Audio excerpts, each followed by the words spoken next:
In olden days, even before I was born, the wheat was cut very similar to the same timing I cut it for this. It's still got a bit of green in it, but it's cut with a binder, and then it was put in bundles, which were called sheaves, which were piled together, called stoops. And then you take the wagon around and throw all these bundles on a wagon, take it to the barn where the threshing machine was, and put through a threshing machine. But it was done by the barn because, similar to a combine, it took out the kernels of wheat out of the head, and the straw was blown in the barn to use for bedding. The grain was used for feed, probably used in the house to make flour and bread and pies and everything else. That's kind of where it came from to begin with, and then it got to be an art form. This is a sheaf mold, and what we do is with wheat, we put the stems in one at a time and build it up on a level basis, and the heads touch this wire, which is shaped in a circle, so that you end up with the shape at the top.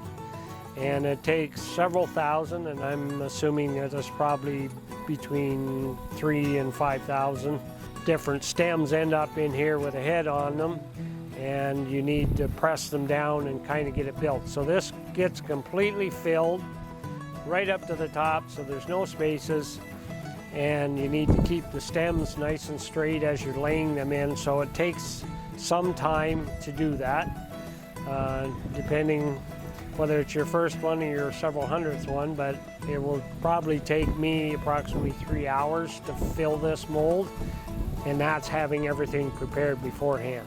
And then we actually tie the grain together, put 2 or 3 strings on it here so it's tight so that it won't move around, and then the head comes off. This part comes off, and I can pull the sheaf out through here. And then we do a little straightening, because not necessarily everything stays in the same place when you pull things tight. And then we add another layer or 2 around the outside of grain heads that are very consistent in size, shape, and color. So they're usually the bigger ones, the thicker stems, and we keep them for the outside because those are the only ones you see. Inside a sheaf is just a rod of wood that helps support it. It usually goes up to about here, and it has a point on it so that you can get it in. And then underneath these ribbons are the string, so that kind of hold it together.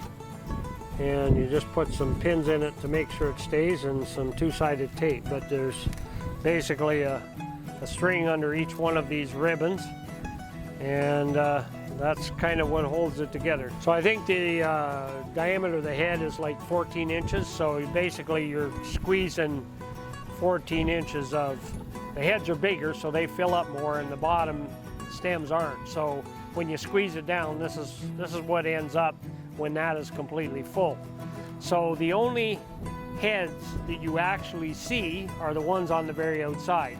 Now these are a little beat up because this sheaf has probably been to 6 or 7 fairs last year, so every time you pick it up, put it in the car and move it, and then it's at a fair and somebody there is picking it up and moving it. Things happen. But all the rest of the heads, you're only going to see the very tips. So it doesn't matter whether they're this long or this long. You don't know that. The only ones you see are the outside. So if you can make them all a consistent size, then everybody thinks all of them are that size. So bit of deception. And the other thing, they're not all exactly the same length. You can see there's a gap there, but that's because the ones in the middle are up here, so they're 2 or 3 inches taller that way, so you won't end. And usually to make a consistent bottom, you have to cut it off because you don't want any gaps down here.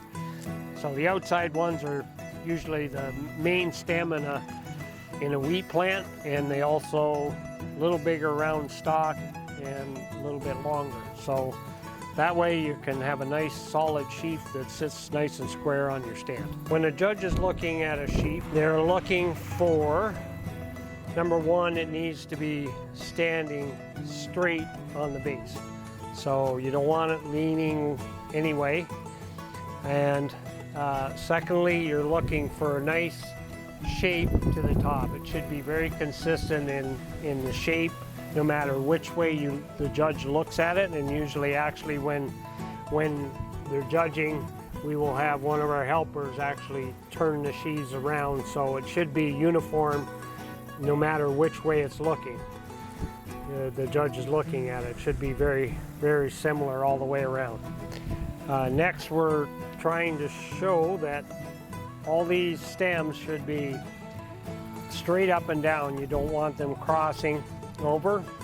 The base needs to be cut off so it's all consistent, there's no gaps. The ribbons need to be placed. So the ribbons are just covering the string that's holding the sheaf together. So the space in between the ribbons should be exactly the same. So, and they need to be straight around, and they should be consistent of color. And what you want is a nice contrasting color to the color of the straw. So again, you want nice bright straw without any disease in it or discoloration. Rain will discolor the straw. If it's already dried once and it gets rained on, it usually turns a bit of a gray color. This isn't a bad color, fairly bright and white. And then all your heads need to be, they all come to a point. So sometimes if we turn it around here, we can see we got one sticking up here. So if I just cut it like that, it will look like I just cut it. So there's a way to do it without making the judge see that stick out. But he will notice that there's one sticking up.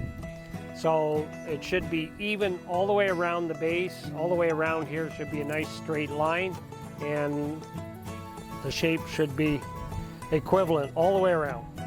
You want a little bit of straw showing under your bottom ribbon, and if you put this too high, it has a tendency to sag on one side or the other, so you just got to come to about where it's straight.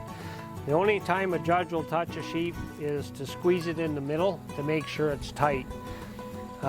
Even though when you build the sheaf, you tighten these strings as tight as you can get them. If you start showing in fairs in August like we do, usually they dry out a little bit at each fair, so you got to check them before you take them to the next fair just to make sure they're still tight.